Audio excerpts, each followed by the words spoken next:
And good morning to you. I waited a little bit trying to work the delay, but we'll see. Anyway, good morning. Um, I was just thinking how difficult it must be to be one of those people who like works at on air at CNN or any of the news stations, the cables that are on all the time dealing with this. To have to constantly, I mean, I was actually thinking of myself, but I don't do it at the level that those guys do. I can't imagine the impact on their health, frankly, on their mental health and their physical health, how it impacts their private lives. It'd be a hell of a way to make a living. I mean, that kind of a job is pretty all-consuming even in the best of times, and, wow. I just can't imagine it, and I do find myself sort of looking at them sometimes and imagining the human as opposed to you know, the anchor person you're looking at, that those are human beings, and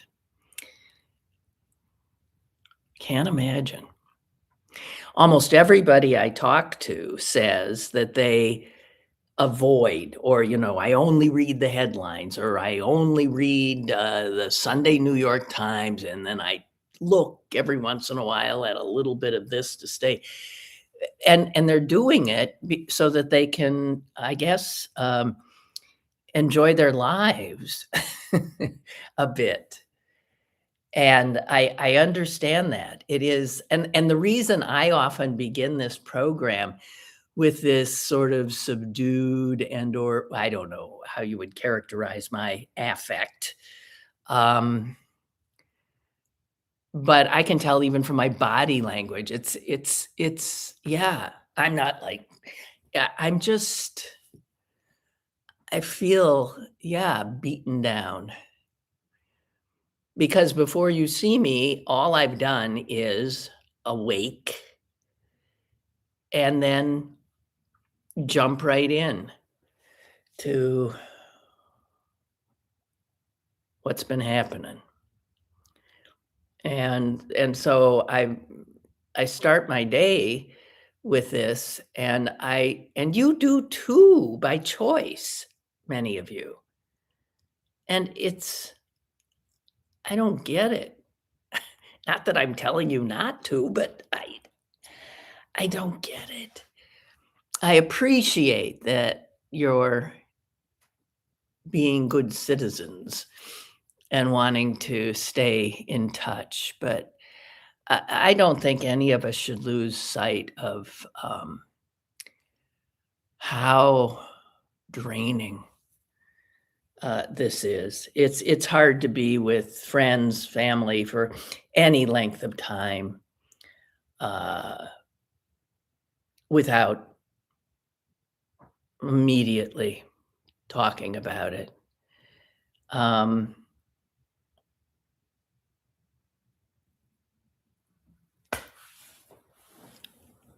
so so shall we shall we jump in? I looked very carefully, um, to see if there was anything that was not, horrific, and there really isn't. I mean, it can start out somewhat light, but then, uh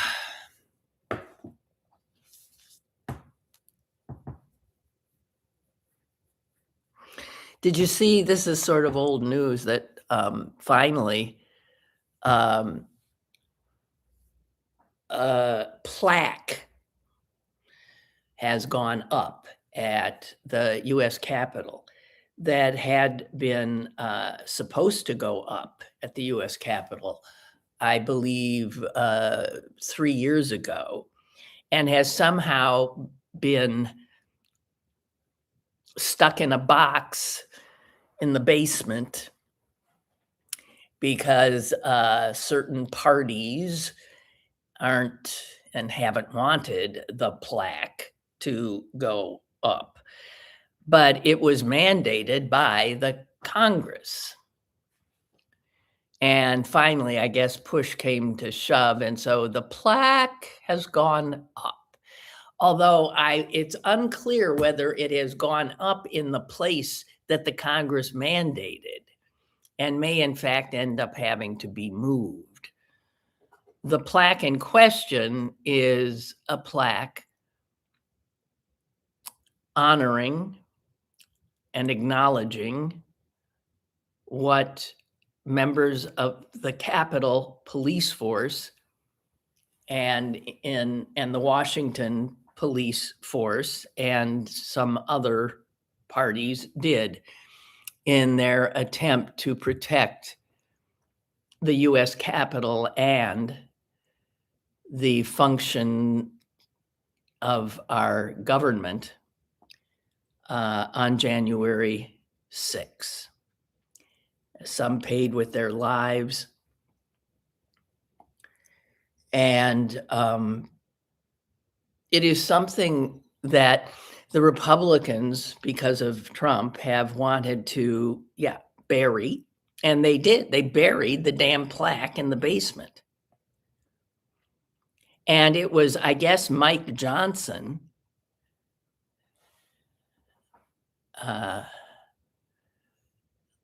who had to sign off on, okay, yeah, let's put it up, and who somehow found himself just always something getting in the way and just not getting it done.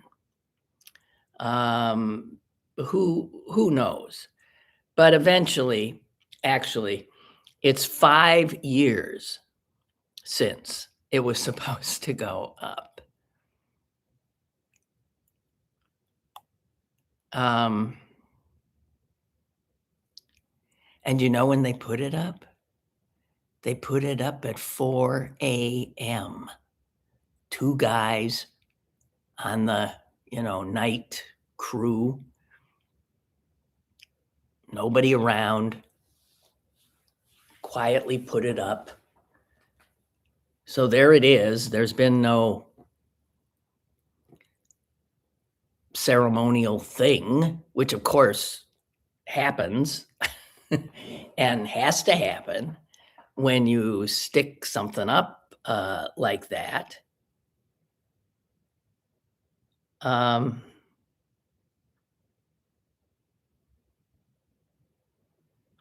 Yeah. Incredible to me.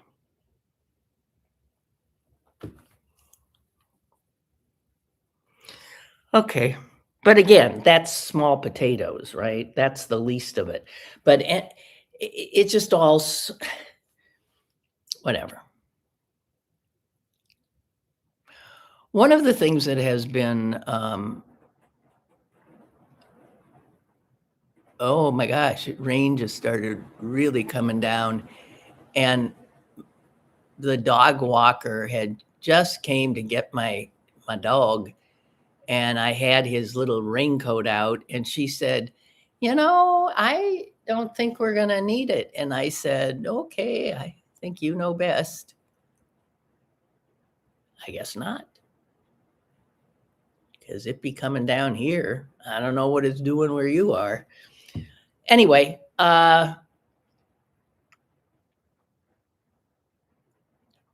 billionaires. To me, there are two big issues that sort of have to be constantly in our heads, and we got to be watchful. The elections Because as you know, they're not being subtle about attempting to fix the midterm election, which they know will cost them power.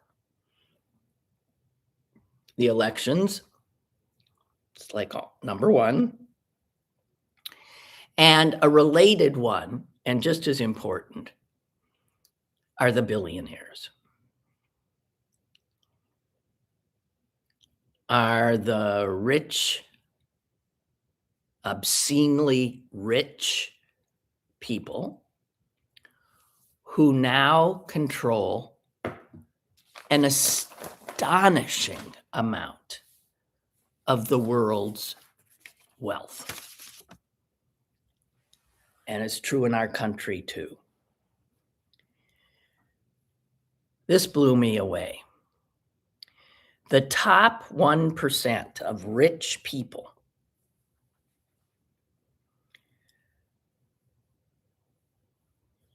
and these are Americans. I'm not adding in foreign rich people. The richest Americans control $56 billion in assets. Now, it doesn't mean anything to any of us, billions, millions, trillions. But let me put it this way. They hold more than the combined gross domestic product of China and the United States. The two largest, I think, economies in the world. These teeny little bitty piece of humans control more. They got more money at their disposal than the two big. Now, what does that tell you? If it doesn't tell you, you should be very afraid. And they're already, as we see here, they're already controlling aspects of our government. They're controlling. I mean, look who Trump put the minute he swore himself in for, this wondrous term. He put the world's richest man, no holds barred, in charge of literally wiping out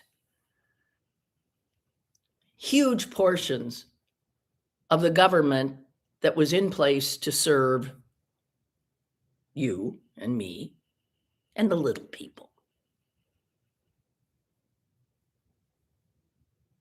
It was done in a obviously ham-fisted manner. It has done incredible damage. It is known to have resulted already in the deaths of untold numbers of children and desperate people around the world who relied on U.S. aid for food and medical supplies. To think that there is this handful of, just despicably rich people that have that much power. And then, of course, you have our Supreme Court, which has ruled that these people can influence our elections as much as they want. And we see how politicians spend, it seems, most of their time raising money. Well, if you just know a few, you got palsy-walsy with a few of these folks, you don't have to spend quite as much time. But if those rich guys give you the money, well, they expect something. So our government now is corrupted totally by the fact that so many of the people in it, including our supposedly elected representatives and senators, are beholden not to us, the voters, but to the billionaires. You wonder why this country doesn't have the kind of social safety net that other civilized nations have? Because the billionaires control our government and they don't want to pay any taxes. And it's amazing how many of them don't. The little people pay the taxes.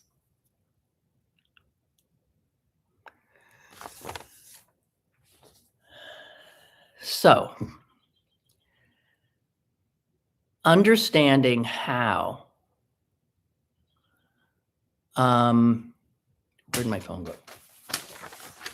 How much power these sons of bitches have. If there is something that we must do, it is rein in these, the ability of money to corrupt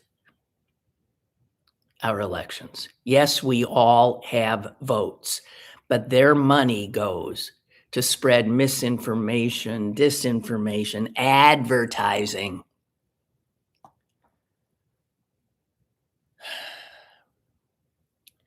So let me find this.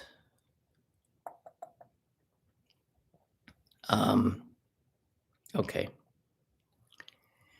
The New York Times really dove deep and analyzed who these billionaires are giving money to, how much money they're giving, and since that Supreme Court Citizens United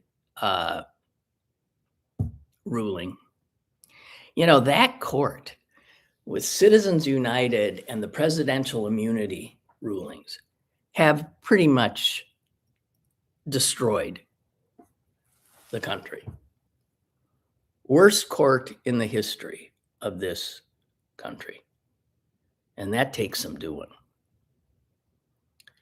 The Times numbers crunchers found that just 300 billionaires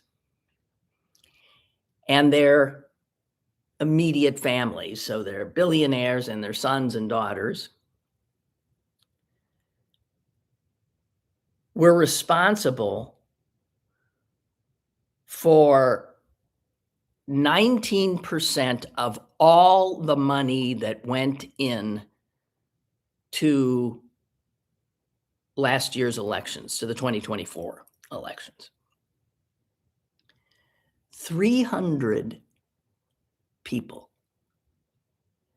essentially 20% of the money. Just 5 presidential elections ago, before the effing Supreme Court ruling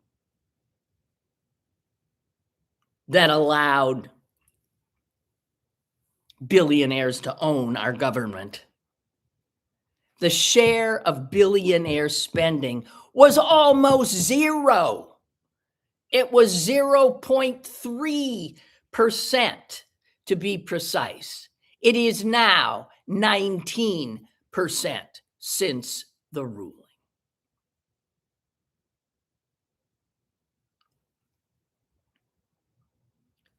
They contribute individually, they contribute through dark money, they contribute, there's always ways to get around. And the way they get around it is because they control the legislature, the Congress, which write the laws.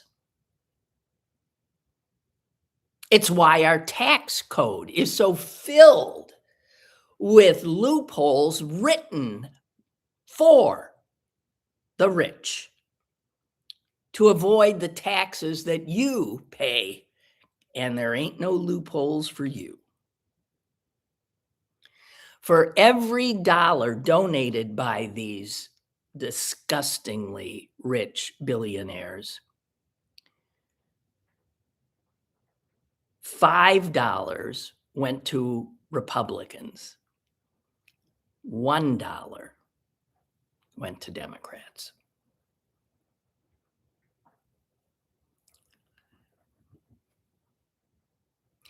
And so Republicans have the billionaires in their money. And Republicans have the structure of our government on their side. They have the damn electoral college, which handicaps any Democratic candidate. Democrats, as you know, Democrats win national elections, but lose the presidency because of the electoral college. We do not have a real democracy. And Republicans are also given the Senate of the United States, practically given the Senate, because those big states out in the West, Wyoming, Montana, North Dakota, South Dakota, blah, blah, blah, blah, Idaho, all those states with no people in them get 2 senators. I mean, you've seen the numbers of how a senator from, let's say, Wyoming represents, I don't know, not even 1 million people. A senator from California represents. So it's the structure by virtue of the way people live and the fact that the Senate gives 2 senators to states with no population at all. And the House is there to, be a more fair representative body, which is why there's no doubt that the Democrats will take the House back if there's an election. But the Senate, it's very hard to do because that Senate is baked. The article that New York Times did actually centered on how, is it Montana? How the 2 Republican senators from Montana got in. And guys, even in Montana, the billionaires make sure, by virtue of their deep pockets, who can be elected. The article also talked about Pennsylvania, and some of you may be aware of this. I am, because I'm a nerd who reads a lot, that there is a billionaire in Pennsylvania who is responsible for giving us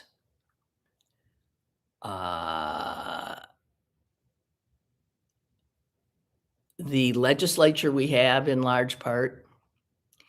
His money has been tossed into very specific areas to ensure that Pennsylvania's legislative branch, he's starting to get a little, it's starting to get a little wiggly since the Democrats now control one branch by 1 vote. But he got when Josh Shapiro won, he didn't take other Democrats with him. This guy, Jeff Yass, Y-A-S-S, he is worth $59 billion.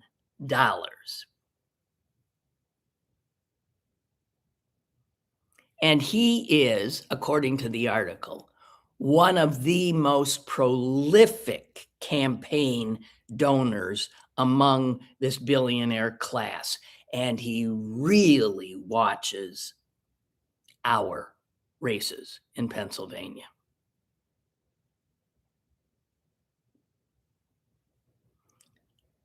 In the 2026, just the last cycle, he doled out more than $55 million. This corrupts our government. It totally corrupts the government.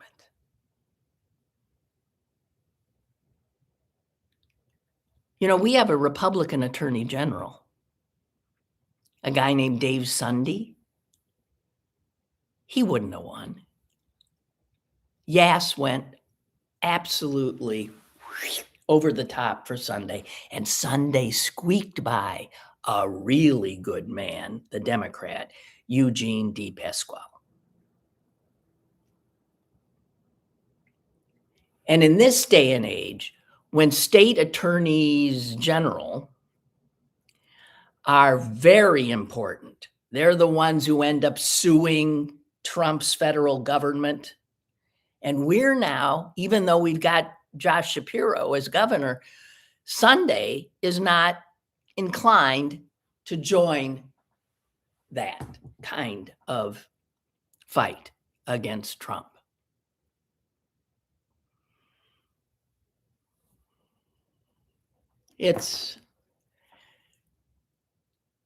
And these are the things that most people don't think about at all, right?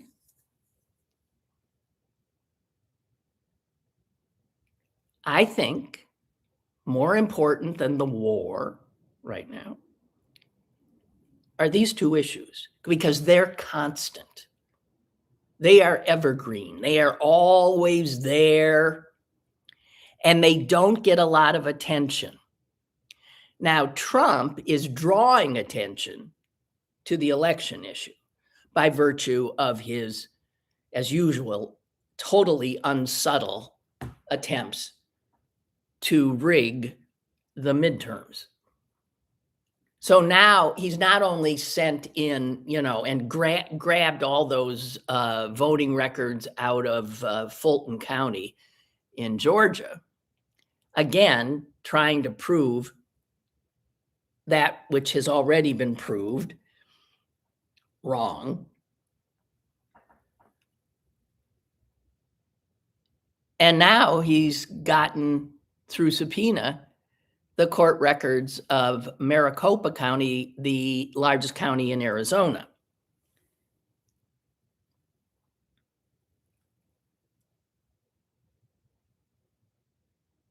Did you see that the voting machine company, what is it, Symantec or something? Smartmatic, is that it?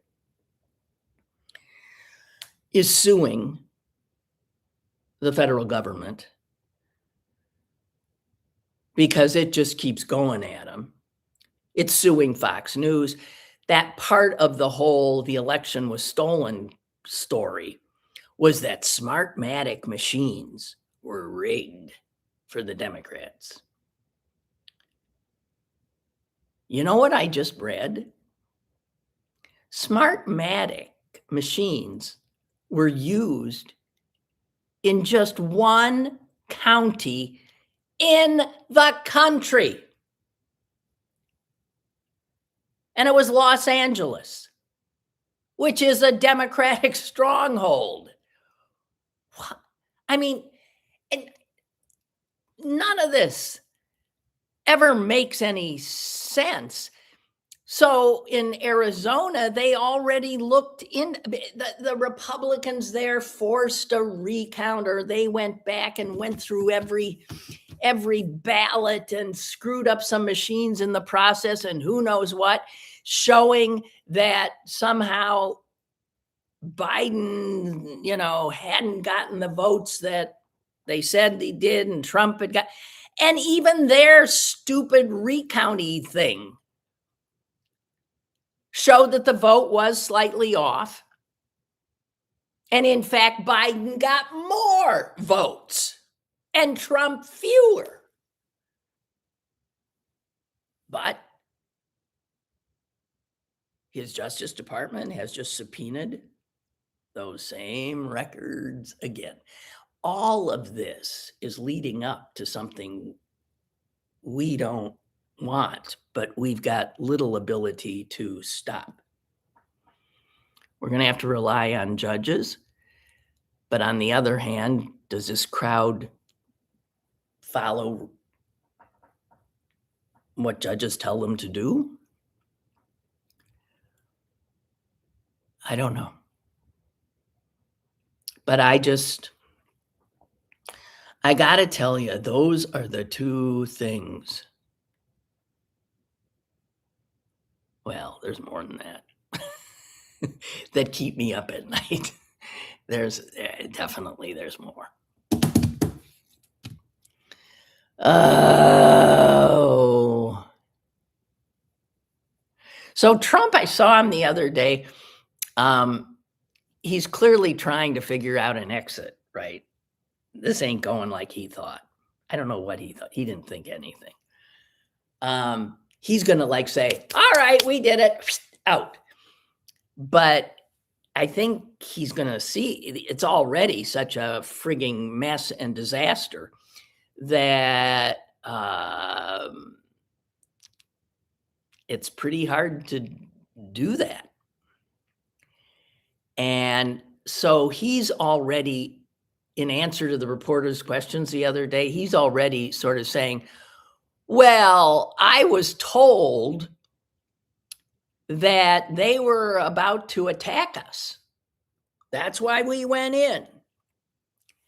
I was told by, and he's naming names, he's starting to throw people under the bus. I was told by Witkoff and Kushner and Hegseth.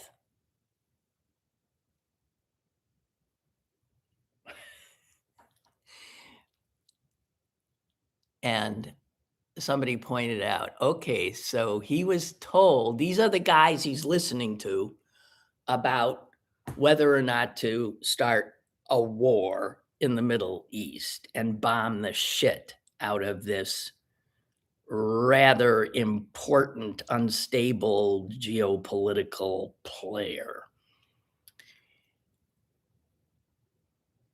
Witkoff, he's just a billionaire, a real estate, made his money in real estate. He never was in diplomacy. He's been the one who's been negotiating, along with Jared Kushner, also billions in real estate and grifting, and the president's son-in-law. And then, of course, you have Hegseth, who is clearly an egghead not an egghead, a dimwit who had a Fox News show on the weekend, right? These are the three geniuses that the president says was advising him about the war. Not a one of them with a background in war, military, national security. Well, Hegseth was in the military. Yes, he was.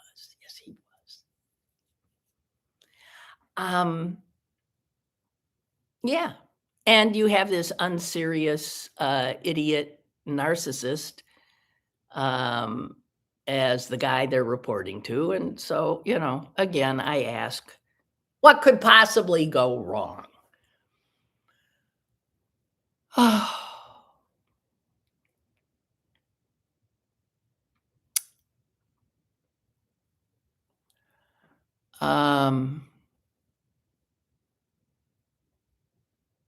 Wow. Did you see some of the Democrats who came out of the closed door briefing they got about the war yesterday? They literally looked, well, they look like I look now. They looked sick. They looked disgusted. They look scared.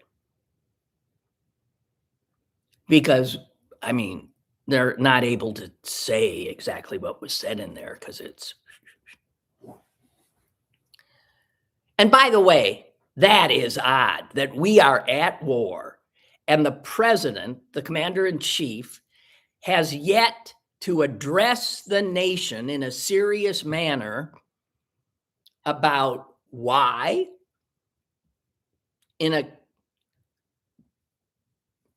I mean, well, I needn't say what everybody else is saying. It's beyond belief. And he can't because there's no this is just, performance stuff. It's whims. It's who knows? There must be some money in it for somebody somewhere. I don't know. God almighty.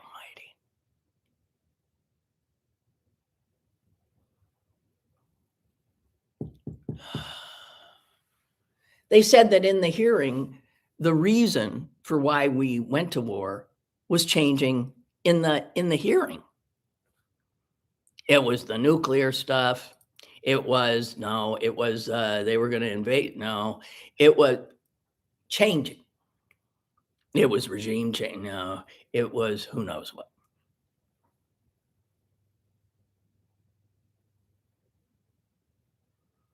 Clowns. Clowns who are killing people. Another story I saw that I haven't seen much follow-up about, and I'm wondering if you did, the Epstein stuff, which you could argue is the reason we're at war. Because, again, dribs and drabs that I'm seeing. What was it? The Charlotte newspaper has really been digging into the 13-year-old girl who's in those FBI files that were missing, and who says that Trump sexually assaulted her and physically assaulted her. They've been digging into what she said, and in as much as anything she said can be corroborated,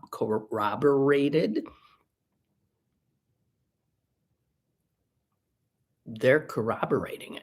Now, obviously, they can't corroborate her thing of what she said when when she was brought into a room with Trump, because it was just the two of them. But all the other stuff so far is checking out.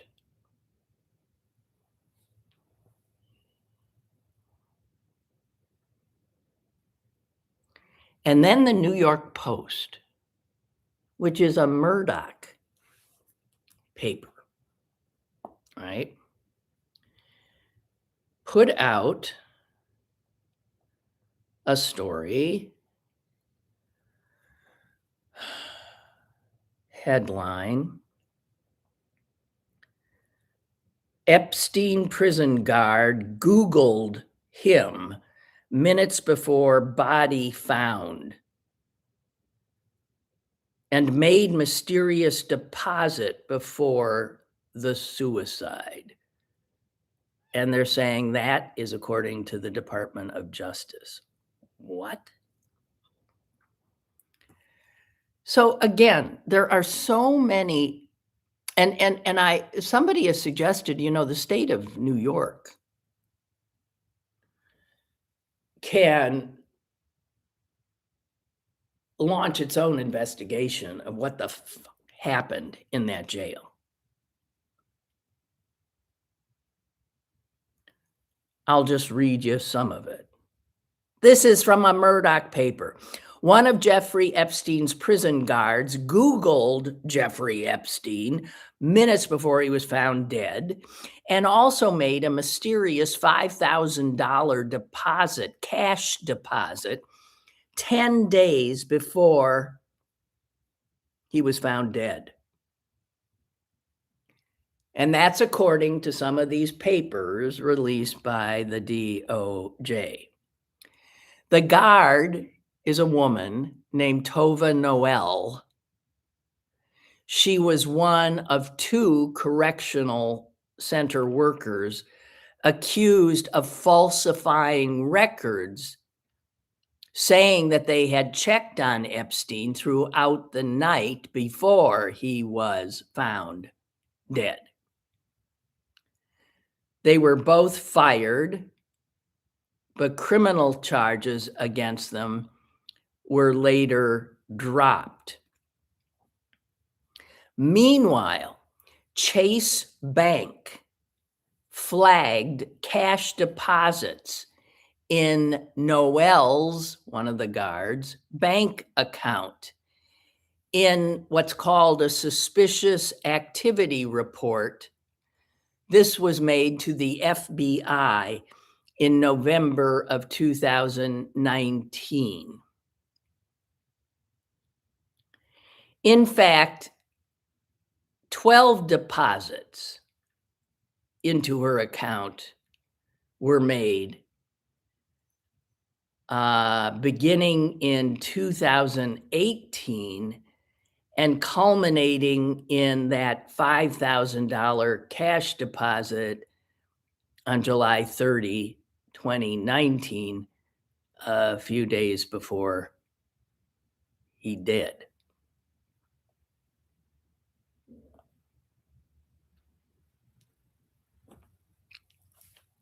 Just saying. I mean, you don't have to be, a crazed conspiracy theorist to think, what the why? Okay, so now finally they're digging around on the Zorro Ranch in New Mexico.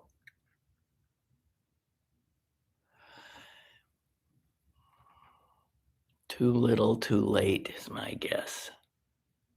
I don't know.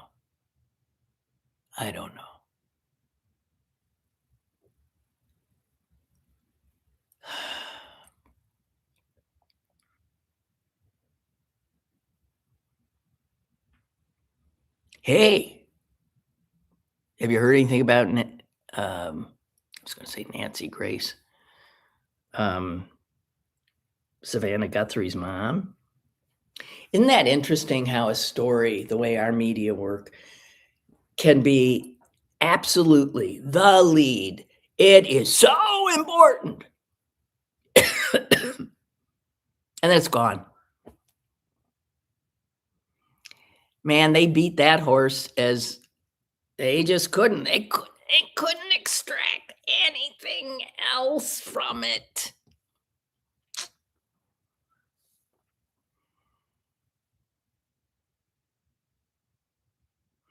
And then I saw that there's some big Air Force general who's missing. He's been missing for 2 weeks. Has that gotten any? And any of you know anything about that? I mean, and he was, ran something or other. You wonder.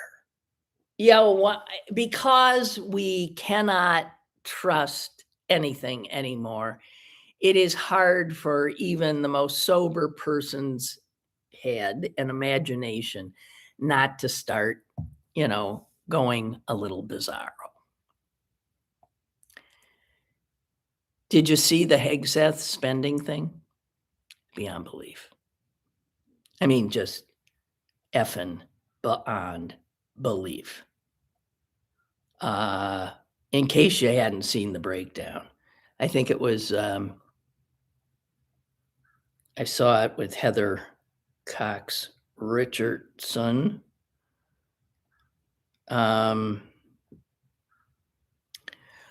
Okay. The Pentagon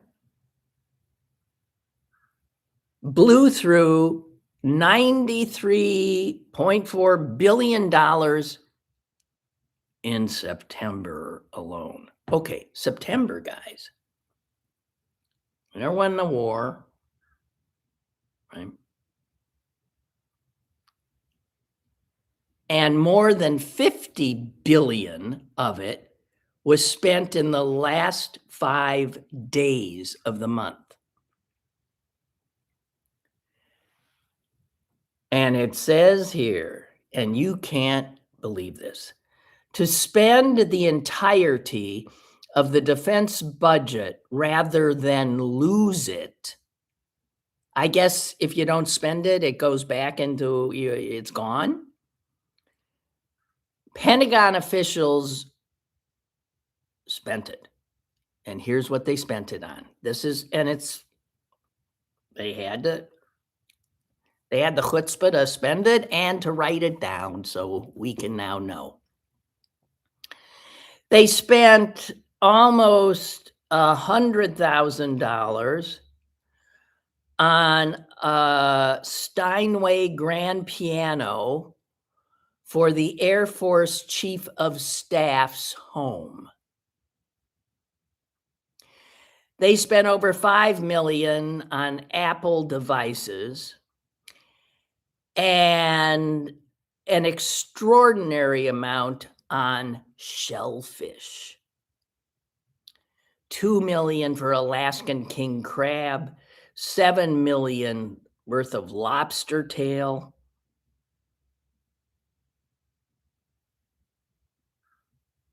In fact, lobster tail seems to be Hegseth's. He loved that lobster tail because the Pentagon spent more than $7.5 million on lobster tail in March, May, June, and October. They also dropped $15 million plus for ribeye steak just in September. $124,000 for ice cream machines, $140,000 on donuts, ladies and gentlemen.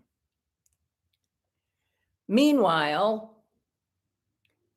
this same administration is cutting food stamps, is making it harder for the least of us to feed their children and shelter themselves and let them eat cake. Marie Antoinette, my God, we wish we could pick up her head and stick it back on, because she had nothing on this bunch.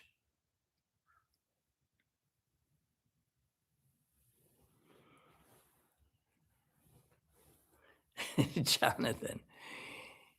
Yeah. Jews aren't spending money like that on shellfish. Spending that amount of money on shellfish doesn't sound kosher, says Jonathan. No, it ain't, and it doesn't.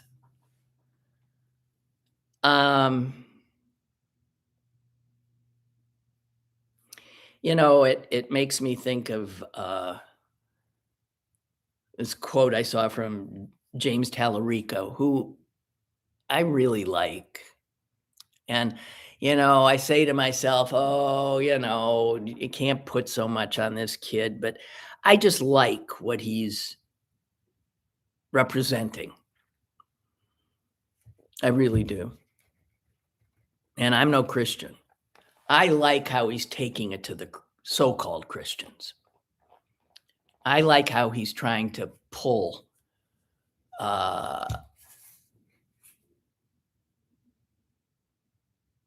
the title of Jesus and Christianity away from them, because they don't represent it. They are the antithesis of what he taught. And I so appreciate that. And he said on CBS the other day, I don't know, this it looks again like it was Heather Cox Richardson's writing. As a millennial, I saw how military disasters like the Iraq War robbed this nation of young lives, of billions of dollars, of our moral standing in the world. And I worry that our current leaders are repeating those same mistakes. Yes. He said, I was in Sand Branch, Texas, which is a community south of Dallas that doesn't have running water. It doesn't have a basic sewer infrastructure. So every dollar we spend bombing people in the Middle East is a dollar we're not spending in Sand Branch, Texas, or in other needy communities here at home. I'm thinking the same of lobster tails and ribeye steaks and Steinway grand pianos and tens of hundreds of thousands of dollars worth of fucking donuts. And then Tallarico said, we're always told that we don't have enough money. Never enough money for schools, never enough money for health care, never enough money for our veterans. But there's always enough money to bomb people.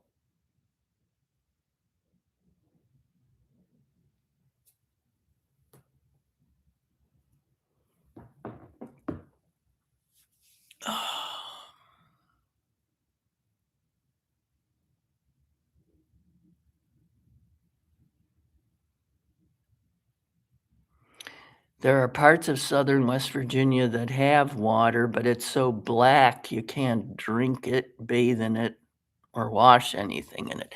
This is our country. But when a country is run by and for the billionaires,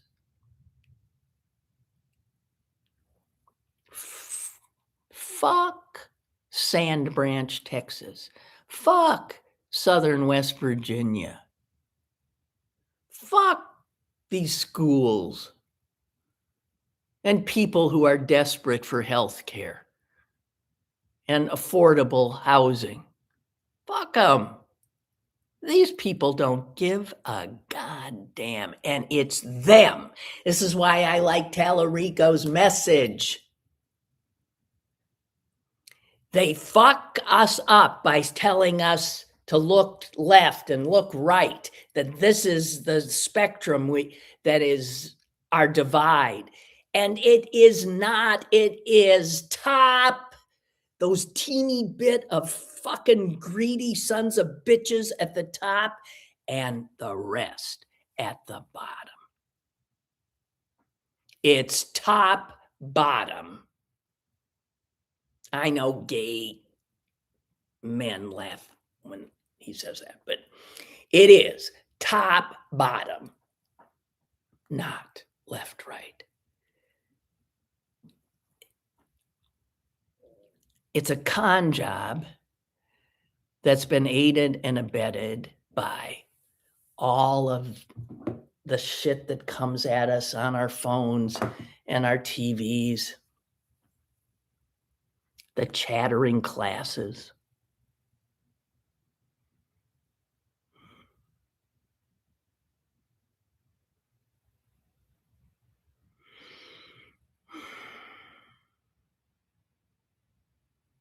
Yeah. So I just think we need to keep our eye on those, the top 1% of the people in America, the gazillionaires, control more assets than the combined GDPs of the United States and China. So You know how you thought nation states were that you can't get bigger than a nation state. They're the ones who control.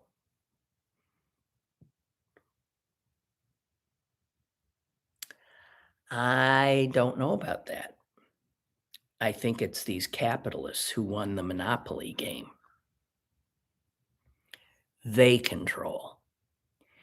And they are made up of different people, not all of them evil, but a frightening bunch of them clearly awful human beings who can't get enough.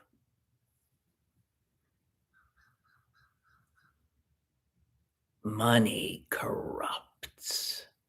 It corrupts everything it touches. It corrupts one's soul. But man, I didn't know that the top 1% now control the equivalent of the gross domestic product of the two biggest fucking nation states in the universe.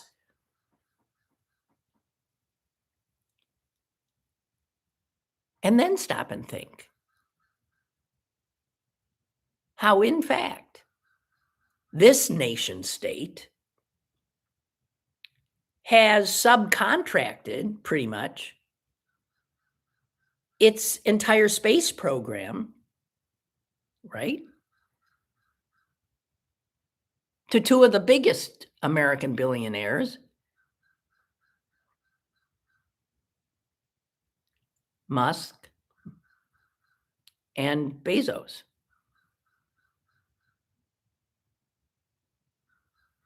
Can you imagine how much they are privy to the kind of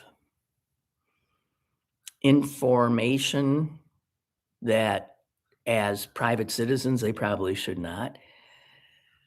Oh, God in heaven. So I'm just saying, Jesus. Don't sweat the small stuff. Although not much of it is small anymore. It's all interconnected. And you know how they say follow the money?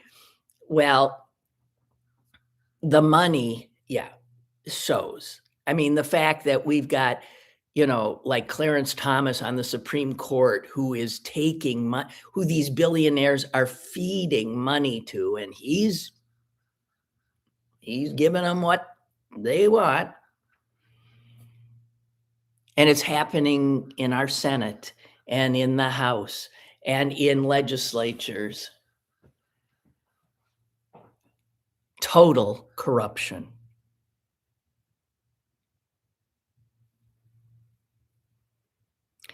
And all of this is like the kind of stuff that most Americans don't trouble their little heads about. But it's the important stuff. And it explains that question, why an awful lot? What's good for those billionaires is rarely good for you or me. Rarely. And next time you hear your local government or any government telling you there just isn't money, realize how much they always have it for tax abatements for developers and for the rich guys. For the people who already have the money, there's always public money. The welfare queens are billionaires.